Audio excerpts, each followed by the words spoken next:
Jadi ketika kita ingin memasang sebuah kWh meter yang ada di PLN, nah, di situ ada memang persyaratan yang memang perlu kita persiapkan. Ya. Salah satunya adalah penggunaan daripada NIDI, yang mana NIDI ini adalah nomor induk sebuah instalasi listrik. Ya. Nanti NIDI itu akan mengeluarkan kode, ya, kode unik yang diberikan kepada setiap instalasi listrik yang terpasang pada suatu bangunan. Ya. NIDI ini sebenarnya juga berfungsi untuk mengidentifikasi instalasi listrik.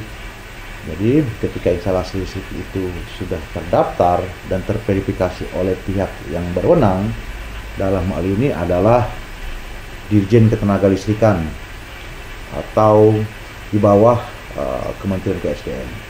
Kenapa pentingnya sebuah NIDI? Karena memang NIDI ini untuk memudahkan pengawasan dan pengelolaan instalasi listrik, ya, terutama untuk memastikan bahwa instalasi listrik itu sesuai dengan standar keselamatan yang berlaku. Selain itu juga NIDI ini dapat memantau penggunaan instalasi listrik dan bisa membantu mempermudah mencari kerusakan saat terjadinya permasalahan pada sebuah listrik bangunan. Ya. Nah, di sini ketika kita ingin mendapatkan sebuah NIDI, ada beberapa proses yang harus dilakukan. Yang pertama itu adalah pelanggan itu harus mengajukan permohonan kepada PT Instalator Listrik yang telah diberikan kewenangan oleh Dirjen Ketenagalistrikan. Setelah melakukan permohonan, maka teknisi itu akan melakukan pemasangan instalasi listrik tersebut dan kemudian dilakukan pemeriksaan. Nah, jika dianggap layak oleh Kementerian Dirjen Ketenagalistrikan, maka instalasi listrik yang ada pada bangunan tersebut akan memperoleh NIDI. Nah, ya. Yang cuman memang sayangnya masih banyak bangunan-bangunan yang telah terpasang instalasi listrik itu ya belum memiliki NIDI.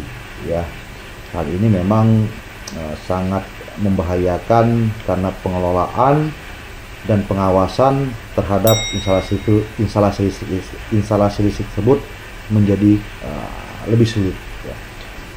Di sini ada beberapa keuntungan ketika kita ingin memiliki sebuah NIDI pada instalasi bangunan. Yang pertama itu memastikan bahwa keamanan instalasi, ya. Dengan NIDI, ya, terus pihak berwenang itu dapat lebih mudah memantau atau memastikan bahwa kondisi instalasi listrik itu sesuai dengan standar keselamatan. Ya. Yang kedua itu adalah kemudahan pengelola. Jadi bagi pengelola gedung atau perusahaan, NIDI itu memudahkan dalam mengelola instalasi listrik, ya, dan melakukan perawatan secara berkala. Yang ketiga di sini pentingnya memiliki NIDI itu sebagai referensi dalam kasus kerusakan pada sebuah instalasi listrik. Jadi jika ada terjadi permasalahan atau kerusakan pada listrik, nah NIDI ini sebagai referensi untuk mencari tahu instalasi listrik yang mana yang perlu dilakukan perbaikan. Sayangnya di sini masih banyak perusahaan-perusahaan atau bangunan-bangunan rumah tangga itu belum memiliki sebuah NIDI, sehingga itu akan mempersulit apabila terjadi kerusakan pada bangunan tersebut. Nah, untuk itu pentingnya bagi kita untuk sadar akan pentingnya pendaftaran diri agar pengelolaan instalasi listrik itu lebih terstruktur, efisien, dan tentunya lebih aman.